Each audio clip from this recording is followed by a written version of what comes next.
Welcome to the Positive Spiritual Living Podcast, brought to you by Unity on the Bay.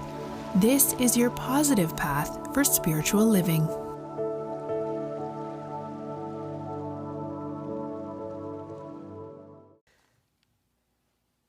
There is a senior friend of mine, a lady, who was sharing with me a story of an encounter she had earlier in the week where she was driving with one of her friends. Actually, she was the passenger. Her friend was driving. And they were going down Biscayne Boulevard out here, and it seemed to my friend as though her friend, the driver, had just run through a red light. But she didn't want to jump on her or anything. She said, well, maybe I didn't really notice. Maybe it was like yellow or something. But then they came up to the next intersection, and sure enough, it seemed very definitely that they ran through that red light too. So she's starting to get a little disturbed when all of a sudden they go racing through yet another red light. And she said, Betty, what are you doing? You've run 3 red lights in a row. And Betty said, oh, hell, am I driving?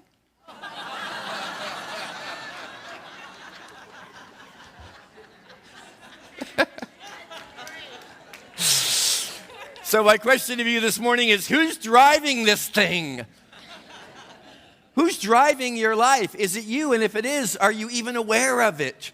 Are you aware that you have this amazing ability to move your life, to dance your dance in a way that can bring you levels of fulfillment and satisfaction beyond anything you can possibly imagine? Well, this morning I'm kicking off a 3-week-long series called Optimal Living. And I love that word optimal. I looked it up just so I could share it with you this morning. Optimal means most desirable or satisfactory. How many of you would like to be living or are living a life that is most desirable and satisfying? It's a beautiful thing, and it's a birthright that all of us have. It seems perhaps that we distracted ourselves along the way and got into preoccupation with other things that we thought were more important.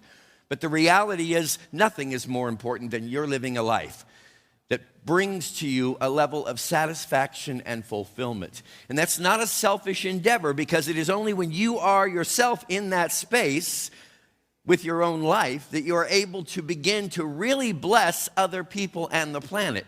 Your first priority has to be that old adage when you get on the airplane of putting on your own oxygen mask. It's not a selfish act. It empowers you then to be able to help and to serve others who are around you. So in the course of these 3 weeks that we share together, I'm going to be asking 3 questions of you. The question I'm going to be asking this morning is, what do you want? Now, please hear me. I'm not talking about what your mother or father thought you needed. I'm not talking about any well-intentioned authority and their prescription for your life. I'm talking about going deep into the center of your being and saying, what do I want? What is really important to me? What matters to me? And really getting in touch with that and being ruthlessly honest with yourself. Because a lot of times, I'm telling this story for myself, but a lot of times I am quick to tell the world that I have one set of values. But in the deep recesses of my decision-making capacity within me, there are other values that I'm not so proud of. And sometimes they slip in and take priority over things that I would tell you are the true longings of my heart. So you have to be really honest. What is it that I want?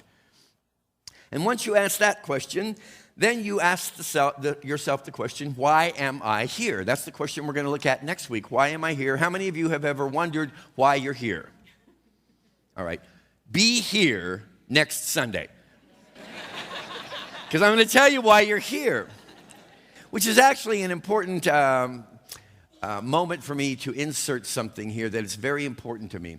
What I'm going to share with you this morning and over the course of these next 3 weeks are the principles and the practices that have benefited me in my life for many decades now. And I'm going to offer them to you not as a prescription that you must personally adopt, but as a means of hopefully modeling for you the way in which you can live your own life. You see, what's important to me and what I value is not going to be the same as what's important to anybody else in this room. We're all different. We're all unique. I've told you many times we have to found our own religion. No one can give you a religion. No one can give you a belief system. No one can give you a way of living. You have to arrive at this for yourself. And so while I'm going to be speaking emphatically and enthusiastically, like I always do about everything up here, I want you to hear me. I'm not telling you that this is what you need to do. What I'm telling you is that there is a way wherein you can begin the process of going into the deep inner recesses of your being to find out what matters to you, and then to live in integrity with what matters to you, so that your actions, your words, your life is a testimonial. You don't have to go out and try to convert anybody to your belief system. You are the living demonstration of your belief system. And that's the most important thing. So often we get caught up in trying to convince other people of our belief system or our way of living.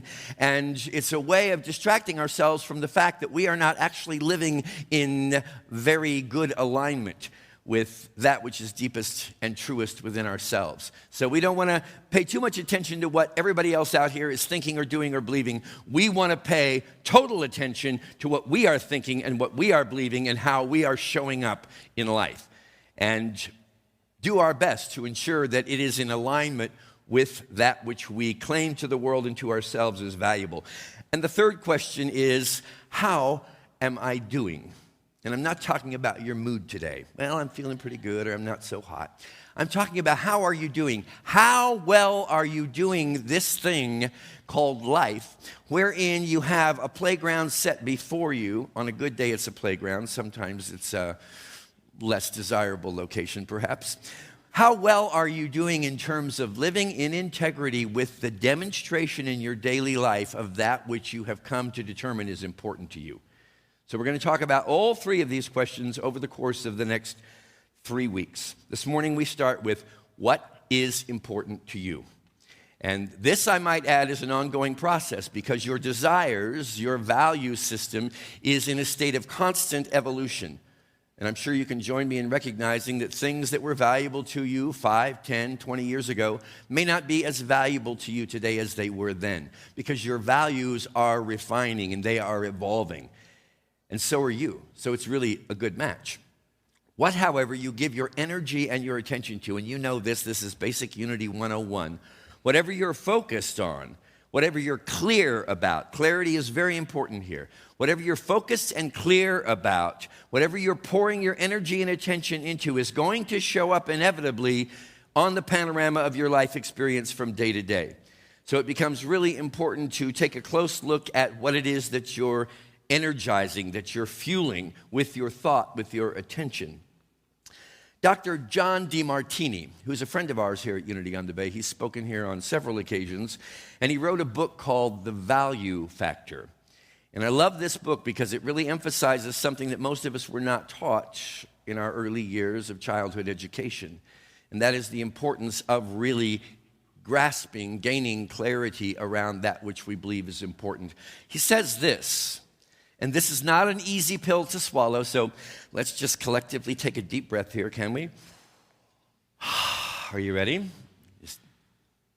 If there is something that you believe you would love to have in your life, I can tell you that the reason you don't yet have it is almost certainly that you don't truly value it enough. There is something else you value more. And that is where your energy, time, money, and focus have gone, whether you are aware of it or not. Your life never lies. What you value most is what your life will reveal. Now, I say this is a bit of a bitter pill, because what it means is that your life is ever and always showing you the result of that which you are focusing your energy and your attention upon. And while most of us like to espouse a very noble set of values, I believe in peace, I believe in prosperity for all, I believe in integrity and honesty. The true experience of optimal living requires us to go into some deep and sometimes dark places to examine how that which we are living is not in accord with that which we are telling the world we value. When this happens, it's not a call for you to beat yourself up or come down on yourself for not having reached this pinnacle of demonstration of values and living in total integrity. It's just an opportunity for you to pat yourself on the shoulder and say, excuse me, buddy, I think we need to pay attention. You know, that rant of foul words that I just fired out the window at the individual who cut me off on Biscayne Boulevard is not in accord with my highly acclaimed value of world peace. And you can get upset with yourself about it, but I don't recommend it. I recommend instead you just gently and lovingly say, we distracted ourselves off the path of living in integrity with that which we claim to be of highest value. Now let's gently and lovingly bring ourselves back in and realize that we are on this human adventure as a means of practicing the art of aligning our day-to-day activities and presence with that which we cherish, which is most important, which is the desire of our heart. Charles Fillmore, who was the co-founder of Unity in his late years with his wife Myrtle Fillmore in Kansas City, has this to say. Now, he's going to take us on a journey from what I've been emphasizing as values into desire. And a lot of times in spiritual circles, we don't think very highly of desire because we think that we're supposed to be transcendent of desire. Well, there are different levels and layers of desires in our world. I think what Charles is talking about here is the deepest desire within our own heart. He says, deep desire is essential to spiritual growth.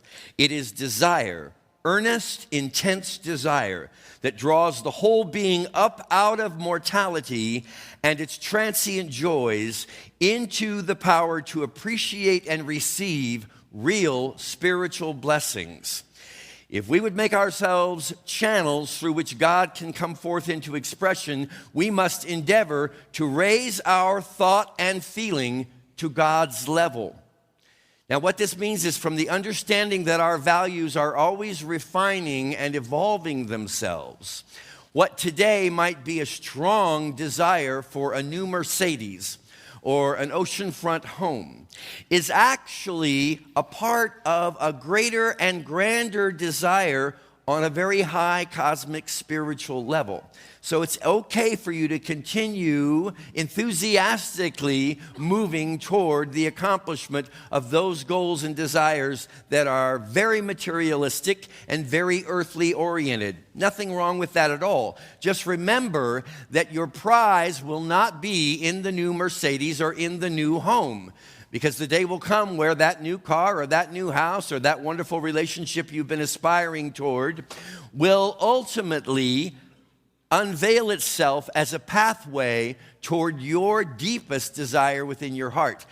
Everything you're doing in terms of the acquisition and fulfillment of your desires on this earthly plane is a training ground to lead you into the accomplishment, the achievement of those values, those goals, and those desires that actually transcend all this world of time and space.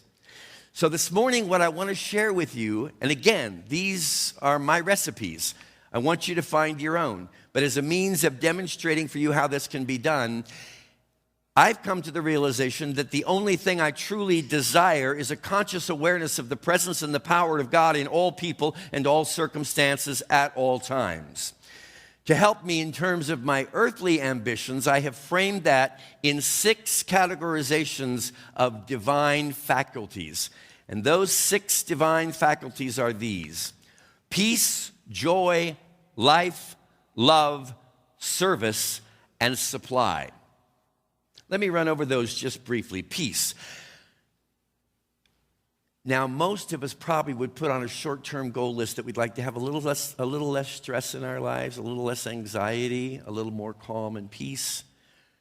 I tell you this morning, that is your heart's desire, your soul's longing to experience a deep and profound awareness of the peace of God. I'm talking about an abiding sense of well-being, serenity, and satisfaction that has nothing to do with anybody or anything out here. Can you imagine waking up in the morning and living your entire life from a place of perfect peace, perfect calm, and perfect confidence, no matter what all these interesting and sometimes peculiar and bizarre characters are undertaking out here.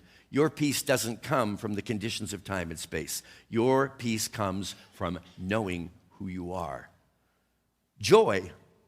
I'm talking about a lighthearted exuberance and enthusiasm for life. And you know, my friends, anytime we really are pursuing some objective, some value of our heart, some desire of our heart. How many of you have really had a desire of your heart that you were actually able to experience come into the manifest realm of your life? Wasn't it beautiful? Wasn't it exciting? Didn't you want to kick up your heels and have a party about it? Maybe you did. It's a wonderful feeling. It's an exuberance that comes over us when we simply get ourselves to living life the way we're intended to live it. Life itself, the health and vitality and the beauty of your mind and your body. I love that word beauty. And I'm not talking in terms of physical attractiveness as society has defined it. What I'm saying is that right now in this room, every one of us here has an innate beauty about us. An innate beauty. And when we know that, and when we're living from that place, it's a beautiful thing. It brings a vitality into our being when we know that our body as well as our mind is beautiful. Love, specifically unconditional love, but the reality is this, there's nothing but unconditional love, in case you didn't know that. If there's a condition on your love, I would reevaluate your definition of love, because love is always without condition, and love is always an experience in standing before the object of your love and being able to say and really mean it from the bottom of your heart, I love you, regardless of what you do, of what you say, of how you show up, or of how well you may or may not meet the expectations that I hold about you. And if anything gets in the way of that clear understanding of unconditional love, which is the only form of true love, just realize you're not dealing with love. You might be dealing with attachment or strong interest or whatever it may be, even infatuation, but it's not love if it has anything attached to it, if it has any condition upon which it is dependent. Service, which is the recognition and the sharing of my God-given gifts with myself and with all of humanity. This is one of your divine birthrights. And finally, supply, a perpetual, imagine this, a perpetual appreciation. You're always running around saying, I appreciate, I appreciate, I appreciate. And it's being born out of a true, genuine gratitude for what's going on in your life. Perpetual appreciation of the evidence of infinite, invisible abundance in my life and in the lives of all others, wherein all of my financial needs are met. You see, here's the thing, my friends. Most of us probably wish we had $1 million in the bank. Who would like to have $1 million in the bank? Maybe you do, and if so, that's wonderful. But for those of you that are, nothing wrong with having $1 million in the bank. I think that's a great idea, in fact. I wish all of you to have $1 million in the bank. And someday when I win the lottery, perhaps you will, because I'll pass it right along your way. In the meantime, if we can recognize that even as we go in search of the $1 million that's going to rest in our bank account, when that day comes, the true fulfillment and satisfaction of our soul will not come from the balance in the bank. It will come from the manner in which that bank balance has helped direct us into the experience of a perpetual appreciation of the infinite, invisible substance of God in our lives. That relationship that you're seeking for will not hold water over time unless it is used as a pathway to move you into the experience of unconditional love. The health that you seek in your body will not ultimately be your destination unless you are using that as a catalyst that drives you into a deeper, grander awareness of the vitality and the infinite level of life that is available to you in every moment. So now we begin to take our earthly desires and use them as the training ground and the fuel that bumps us up into that which our heart has always desired before time and space ever began. And that is the awareness of ourselves as children of God, completely imbued right now in this moment with all of the life, with all of the joy, with all of the peace, with all of the awareness of our ability to serve, and with unlimited abundance pouring into our world. And then you don't have to worry about when the Mercedes gets too old to appreciate anymore, because it will have been the vehicle that, no pun intended, drove you into the awareness that you are the infinite recipient of the abundance of God. So now we begin to integrate, you see. We see our human experience as the laboratory in which we're able to move into a full recognition and realization of who we are as sons and daughters of nothing less than the Most High. And once again, we attune our self-awareness so that we can become cognizant of any misalignment that may be occurring. When we have determined what is important to us, most important thing you'll ever be able to arrive at is knowing with clarity and strength and power what's important to me. And then monitoring yourself when you're out of alignment with what you've told yourself you've agreed upon is going to be the priority in your life. What do you value? And then begin to consistently draw your earthly behavior and performance more and more into accord. Now that is what you call living a life of integrity. Listen to these words from Sarah Webb. She's a life coach and NLP practitioner. She says this. There are many different definitions for the word integrity, but this is one of the best ones I've ever heard. Integrity is having behavior that is congruent with your values. When your actions are aligned with your values, you conduct yourself authentically, sincerely, and openly. When you clarify your values, it brings purpose and passion to your life. So, I ask you this. Why in the world would it be important for you, before this day ends, to spend a little time really looking openly and honestly at what your heart tells you is important, and to live then as much as you can in integrity with that desire of your heart? And the answer to that question is because when you are in alignment in your day-to-day actions with that which you have come to determine for yourself is most important, you really start to come alive. Energy that you once utilized in order to prop up a veneer to the world is now utilized to help you monitor yourself, to stop pointing the finger of accusation out here on everybody else and say, I'm ready to step up and live in integrity. Instead of laying judgment on anybody or anything out here, I'm going to hold myself accountable. Number one, to determine what really is important to me, and then to align the behavior and the manner in which I show up with that which I have agreed to myself is most important, is the longing of my heart. My friends, we came into this human experience with the sole intention of being able to live according to that which we determined for ourselves was most valuable. And when you do it, you are lighting a fuse, you are lighting a lamp, you are lighting the way for yourself to live in the midst of all of these divine attributes, and then demonstrate through the example of your own life to your family, to your loved ones, all the people that you've been trying to tell we're doing it the wrong way. You just do it the right way, and let that be the light that you shine out into the world, and let that be the zest and the zeal and the joy that overwhelms you every morning because you are living in total divine integrity. God bless you.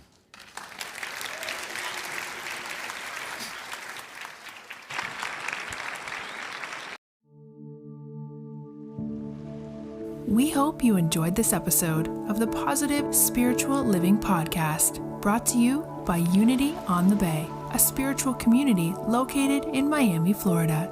Unity on the Bay is supported by the generosity of its community. If you'd like to make a donation or learn more about Unity on the Bay, please visit unityonthebay.org. You can also follow Unity on the Bay on Facebook, Instagram, and Twitter for even more positive spiritual inspiration. Until next time, thanks for listening and many blessings. Namaste.